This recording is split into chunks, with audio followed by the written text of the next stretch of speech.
Hi, everybody. So, I'm going to read you The Masque of the Red Death by Edgar Allan Poe.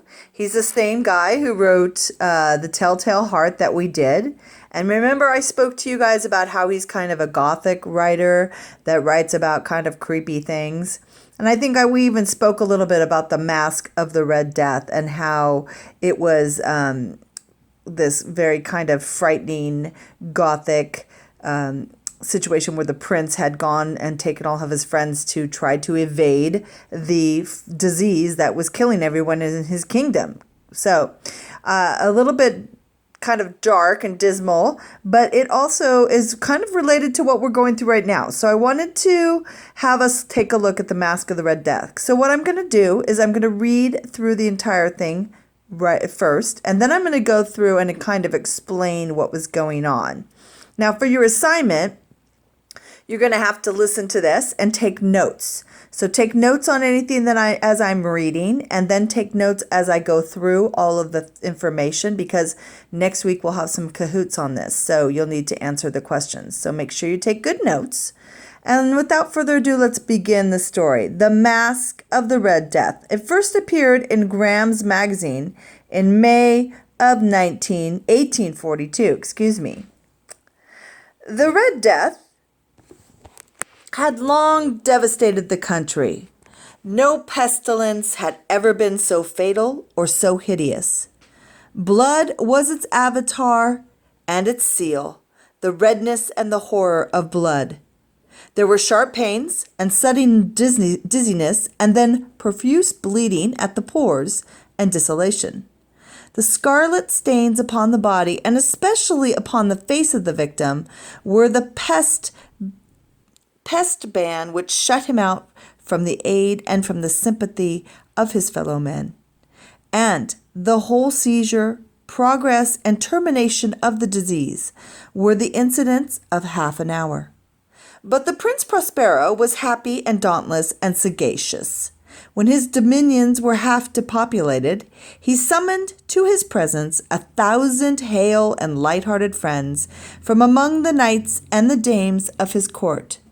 And with these he retired to the deep seclusion of one of his castellated abbeys.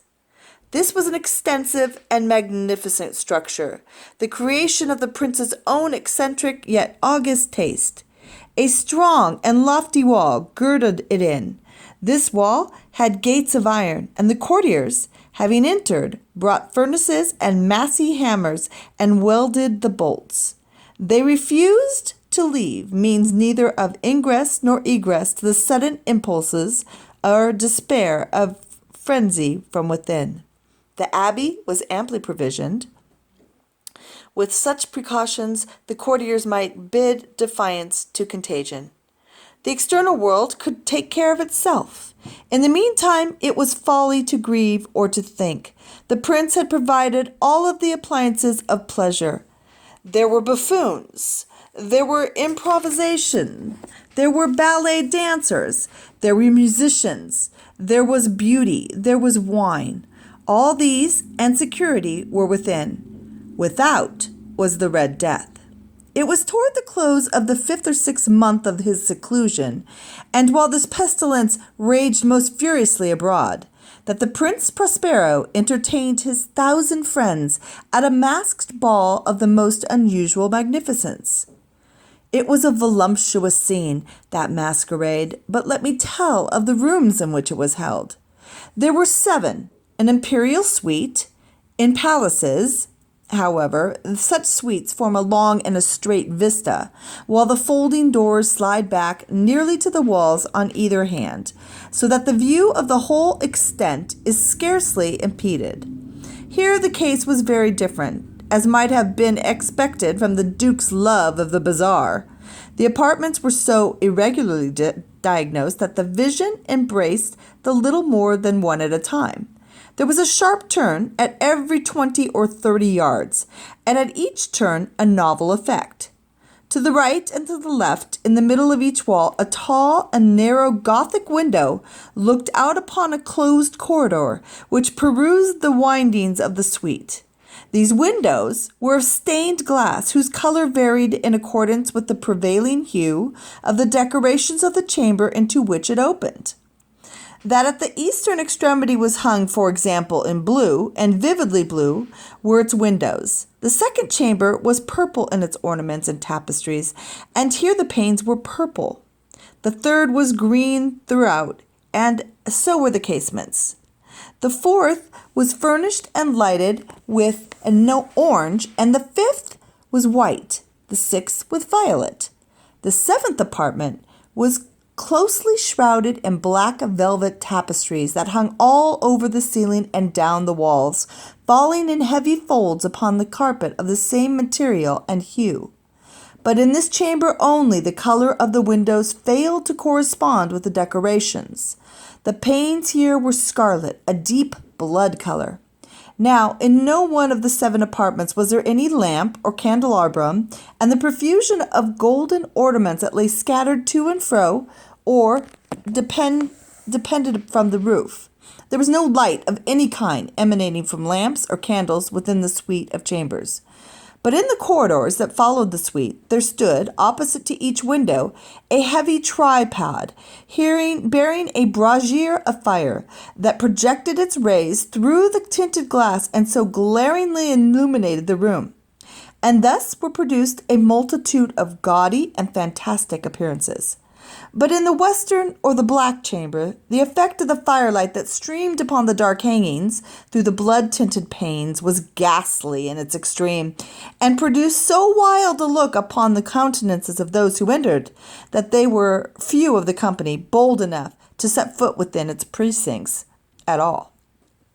It was in this apartment, also, that there stood against the western wall a gigantic clock of ebony. Its pendulum swung to and fro with a dull and heavy monotonous clang, and when the minute hand made the circuit of the face and the hour was to be stricken, there came from the brazen lungs of the clock a sound which was clear and loud and deep and exceedingly musical, but of so peculiar a note and emphasis that, at each lapse of an hour, the musicians of the orchestra were constrained to pause momentarily in their performance to hearken to the sound, and thus the waltzers perforce ceased their revolutions, and there was a brief dance concert of the whole gay company. And while the chimes of the clock yet rung, it was observed that the giddiest grew pale, and the more aged and sedate passed their hands over their brows as if in confused reverie or meditation. But when the echoes had fully ceased, a light laughter at once pervaded the assembly. The musicians looked at each other and smiled as if at their own nervousness and folly, and made whispering vows, each to each other, that the next chiming of the clock should produce in them no similar emotion. And then, after the lapse of 60 minutes, which embraced 3,600 seconds of the time that flies, there came yet again another chiming of the clock, and then were the same disconnect and tremulousness and meditation as before. But in spite of these things, it was a gay and magnificent revel. The tastes of the Duke were peculiar. He had a fine eye for colors and effects. He disregarded the decora of mere fashion. His plans were bold and fiery, and his conceptions glowed with barbaric luster. There are some who would have thought him mad. His followers felt that he was not. It was necessary to hear and see and touch him to be sure that he was not. He had directed, in great part, the movable embellishments of the 7 chambers upon occasion of this great fete, and he was his own guiding taste which had given character to the masqueraders. Be sure they were grotesque. There was much glare and glitter and piquancy and phantasm, much of what had been since seen in the Hieronymy. There was arabesque figures with unsuited limbs and appointments. There were delirious fancies such as the madman fashions. There were much of the beauty, much of the wanton, much of the bizarre, something of the terrible, and not a little of that which might have excited disgust. To and fro in the 7 chambers there stalked, in fact, a multitude of dreams. And these, the dreams, writhed in and about, taking hue from the rooms and causing the wild music of the orchestra to seem as the echo of their steps, and anon there strikes the ebony clock which stands in the hall of the velvet. And then, for a moment, all is still, and all is silent save the voice of the clock.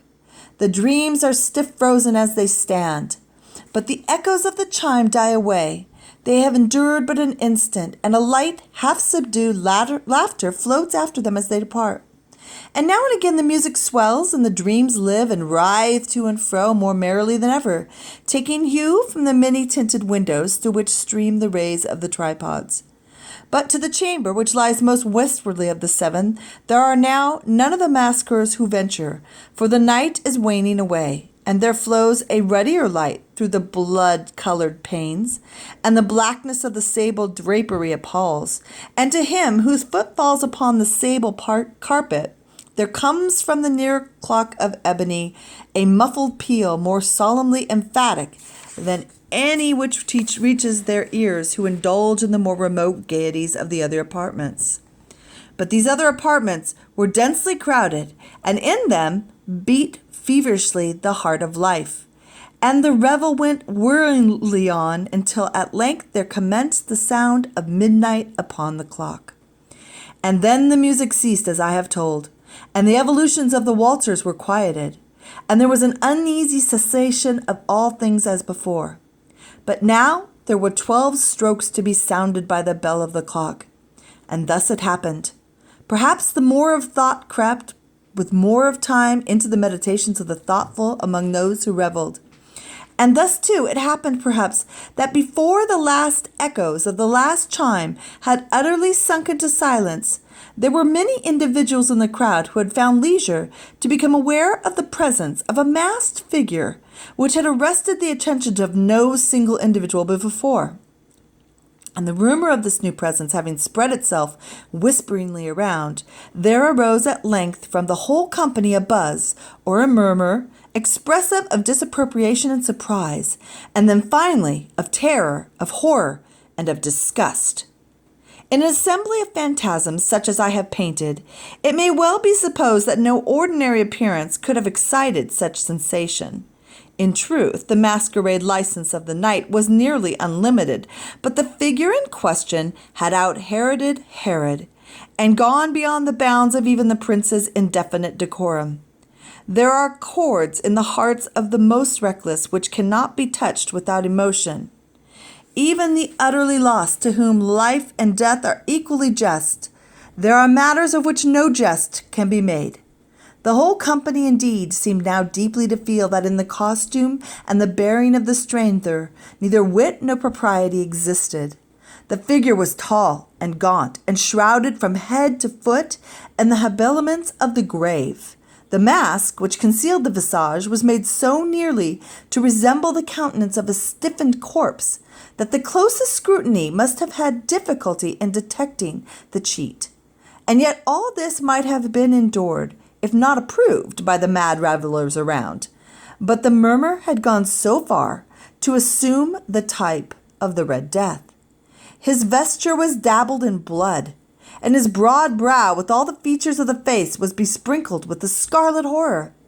When the eyes of Prince Prospero fell upon the spectral image, which, with a slow and solemn movement, as if more fully to sustain its role, stalked to and fro among the waltzers, he was soon to be convulsed, in the first moment with a strong shudder, either of terror or distaste. But in the next, his brow reddened with rage. "Who dares," he demanded hoarsely of the courtiers who stood near him, "who dares to insult us with this blasphemous mockery? Seize him and unmask him, that we may know whom to hang at sunrise from the battlements." It was in the eastern or blue chamber in which stood the Prince Prospero when he uttered these words. They rang throughout the 7 rooms loudly and clearly, for the prince was a bold and robust man, and the music had become hushed at the waving of his hand. It was in the blue room where stood the prince with a group of pale courtiers by his side. At first, as he spoke, there was a slight rushing movement of this group in the direction of the intruder, who at the moment was also near at hand, and now, with deliberate and stately step, made closer approach to the speaker.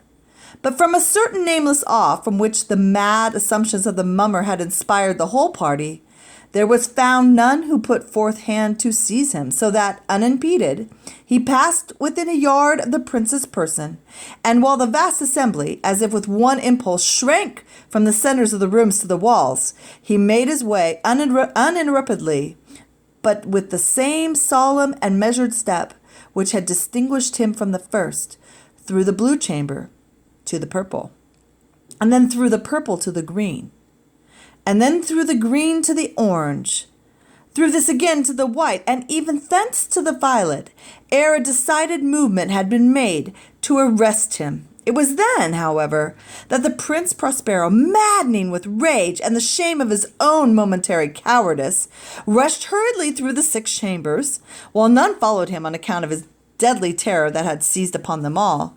He bore aloft a drawn dagger and had approached in rapid impetuosity,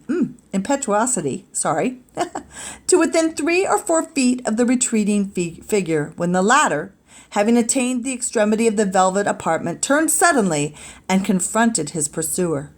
There was a sharp cry, and the dagger dropped gleaming upon the sable carpet, upon which instantly afterward fell prostrate in death the Prince Prospero.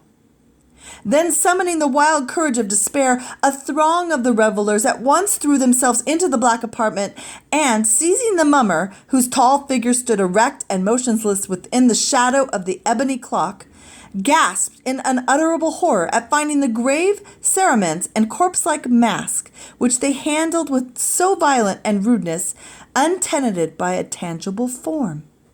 And now was acknowledged the presence of the Red Death. He had come like a thief in the night, and one by one dropped the revelers in the blood-bedewed halls of their revel, and died each in the despairing posture of his fall. And the life of the ebony clock went out with that, and with the last of the gay, and the flames of the tripods expired, and the darkness and decay, and the Red Death held an illimitable dominion over all. Okay. I know, there's a lot of big words in this, and it's a little crazy, and what in the heck is going on? So let's start at the beginning of the story. The Red Death is like a sickness, an illness that has come across the country and is killing most of the people in the land.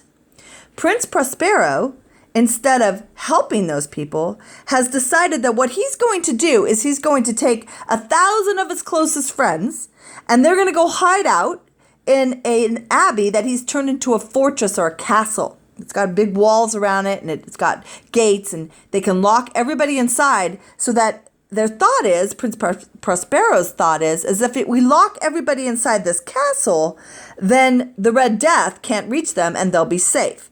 So that's exactly what happens. And they all go in, and they have plenty of food and plenty of stuff to drink, and they bring all their things with them. I mean, this is not like running away with a suitcase. These are courtiers. Courtiers are the people of the court. So when there's a king in a castle, they have people that wait on them. It's not just the people that work there, like the people who cook the food and clean.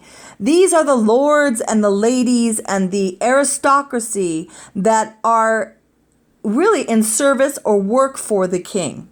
And so like when there's a queen or a lady that would be Prince Prospero's wife, she would have women that came and stayed with her, helped her dress and took care of her, and so would the prince. So that's who the courtiers are. The courtiers come and they basically make sure that there's lots of people in the castle, and especially a lot of people to make sure that whatever the prince wants, he gets. And so they are the aristocracy. They're the rich and the wealthy. They are the lords and the ladies.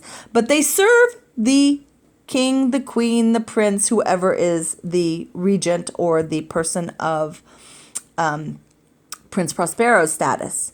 So he has brought all these people with them, and they lock themselves into this beautiful castle. And there's plenty of stuff to go around. So they all have their rooms, they have food, and they basically have a good time having parties and doing whatever they want to stay safe. While the Red Death is outside the doors. And they have bolted the doors so nobody can get in and nobody can get out. And they think this way will save them. So the prince decides that he's going to have this mask. The Masque of the Red Death, as the title of the story is called. And he sets up this masque in 7 rooms. So in a lot of castles or a lot of abbeys and a lot of the buildings from those days, they had these long wings. So the rooms would be one room right after another, but they would be joined by walls that could slide back to make more room, or doors. So you basically would have a long corridor with room after room after room, and then doors that opened all the way through so you could go into each room. And that's the way this party is set up. There's 7 rooms. And each room, it's explained, has a color. The things on the walls, the furniture, that's the main color. And they don't have a lot of candles because at this time there is no electricity, so they have to use candles. But there's not candles lighting up this room. Instead, they have these big, giant glass windows that are stained glass, meaning they're colored glass. And then outside of them is a big, huge, like they call it a brazier, but basically it's not. It's a big fire that lights up the window and then lights up the room, and it glows the color of the stained glass. So they speak about the rooms. There's a blue room that goes into the purple room, that goes into a green room, then an orange room, a white room, a violet, which is like a purple, and then the black room. So each one of these rooms go one right after the other. You start with the blue and then you go to the purple and move on through. And every single one of them is decorated for this party. Meanwhile, there's an orchestra playing music and there's people dancing. I mean, this is a party. It's a big party. There's food and there's alcohol and there's drinks and there's punch. And all of these people are dressed up in the masks. So what is a mask? Well, if you've ever seen the movie... seen any movies where they have big parties that are called masks. Basically, people wear masks, and they can be animals or they can be make-believe or fairies or whatever they want them to be. And they're usually pretty intricate, but the main importance of wearing these masks is no one can see your face. And so the idea behind these masks is that they allow for people to have a good time and not really worry about what they're doing because nobody can see them. So it kind of gives them this abandon and this opportunity to do whatever it is they would like to do. So everybody's wearing masks, so nobody really knows who anybody is, although they've been in this place for like 5 months, so they probably can pretty much figure it out. And everyone's having a great time.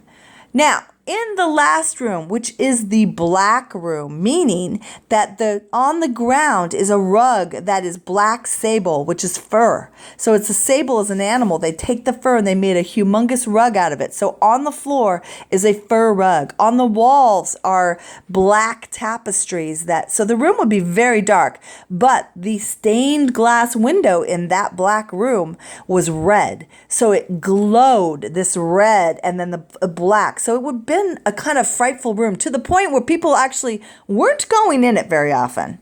And on top of that, there's a gigantic clock in this room. And every hour, on the hour, it peals a sound. So like, we remember from Anne Frank's diary, they were staying and there was that clock that was behind them. And so every 15 minutes she would hear the clock ring and she liked the sound, but it bothered some people. So every hour, so let's say it was 5 o'clock, the clock would go bong, bong, bong, bong, bong, 5 times. So that's how long they'd have to wait for each time. And every time this clock would ring like that, the orchestra would stop because it was so loud and kind of disconcerting, and it kind of made them all feel a little weird. So the clock itself has some kind of magical and yet kind of dark qualities to it that make the guests kind of respond in a way where they stop dancing, they all listen to the sound, and then once the clock stops chiming, they go back to their party. Now, everything's going along and having a good time until the clock begins to strike midnight. That's 12 times that it would have rung. Okay? And after the clock had struck 12 times, all of a sudden, people started to realize that there was something going on. Something was happening. There was somebody there, that they hadn't seen before, and he was quite frightening looking. You would probably think of him looking sort of like when you see like a costume about death, and then they have a long black cape, and then their face looks like a skeleton. That's kind of what this guy looked like. And he was very tall and very thin. That's what gaunt means, very thin. And so he's at the party, and Prince Prospero gets really upset, and he's like coming to him going, "What do you think you're doing? And why are you like disturbing my party?" Well, at this point, the masked guy starts to walk from the first room, which is the blue room, through the purple, the green, the orange, the white, the violet, until he gets to the red room. At this point, people are moving away from this guy. They have moved to the sides of the walls. They are letting him pass by. Nobody wants to touch him. Nobody wants to have anything to do with him. And so all of a sudden, Prince Prospero, who has really not reacted, and he certainly hasn't done anything, has grabbed a dagger. And the dagger's like a knife. And he's running after this, whatever it is, and he's going to stab it. But when he gets to it and he starts to pick up his hand and throw it at the guy and try to kill him, instead, what happens is he dies. He's filled with rage and anger, and he's ready to kill this guy. But instead, when he gets to this magical, not cynical, but like frightening thing, apparition that's standing there, he ends up dropping the knife and falling down to the ground and dying immediately. At this point, other people decide, oh my gosh, we got to help him. Oh my gosh, he's killed the prince. And they decide that they're going to come towards him. But when they get there, there's nothing there. All that's left is his cloak and the mask that they wore. The body that was inside of it is gone. And so they're like horrified by this point and frightened. And before you know it, all of a sudden, they all start to fall and die. And in the end, they die, all of them, from the Red Death. Okay, so this is a very disturbing, scary, weird story from Poe. But what is the point of it? Because in all of our writings, we know that authors always have a reason, and there's symbolism, and there are things they're trying to say. So when you look at this and you think about, like, let's look at what's happening right now. We're all in our homes to prevent getting an illness that could potentially hurt ourselves or other people we may care about. So to prevent that, we've all decided to go in, well, we've been told to go into our homes and to not have a whole lot of contact with each other.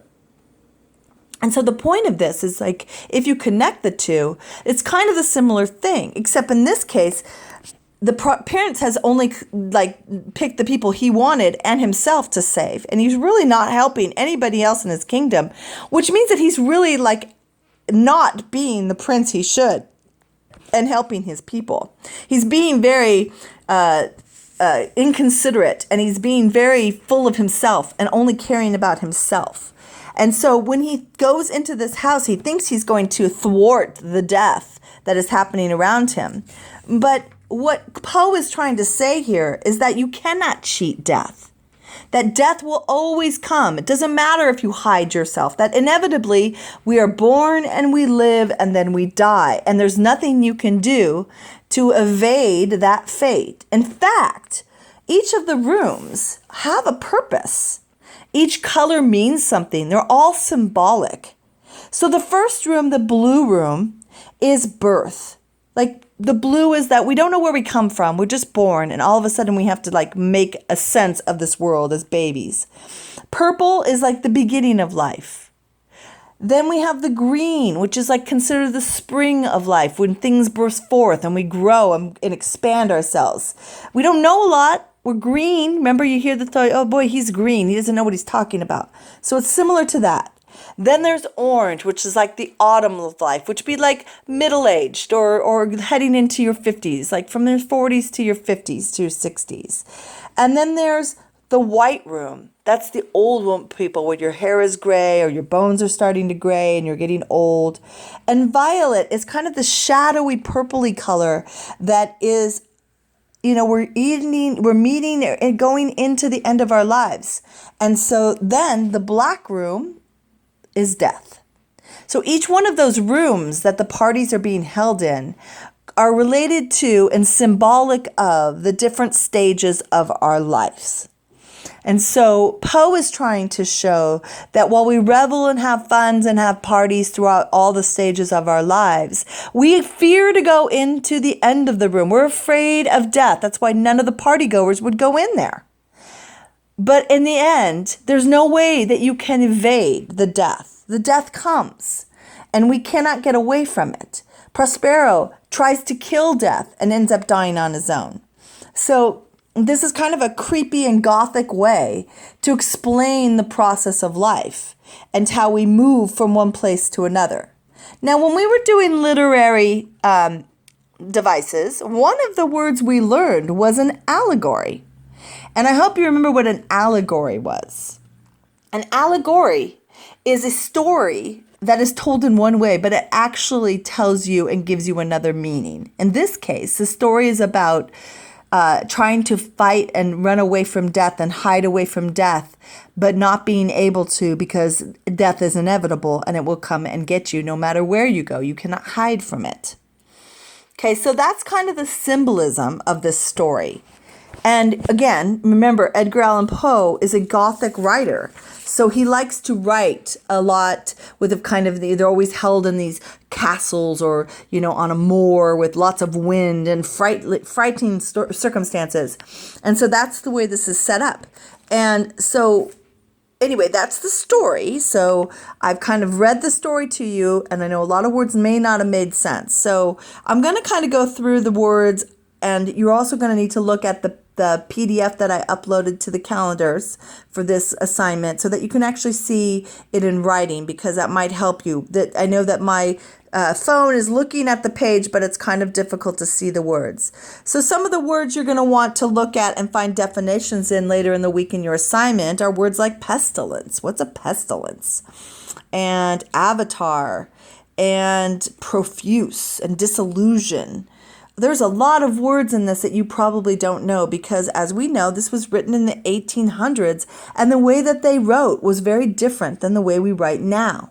The way we speak now is much more shortened and much more slang-like, whereas in the days that Edgar Allan Poe wrote, literature was, and the way people spoke had more vocabulary and grammatically was more extensive and longer sentences. And so that's why it makes it a little harder. So I've just kind of gone through and read the book story for you and broken down what the meaning is. To get your definitions, you're going to need to look at a PDF, okay? But hopefully this helps. Please make comments in the comments link if you have questions, and I will try very hard to make responses and help you along. And hopefully you've enjoyed The Masque of the Red Death by Miss Bathy at Miss B's Notes.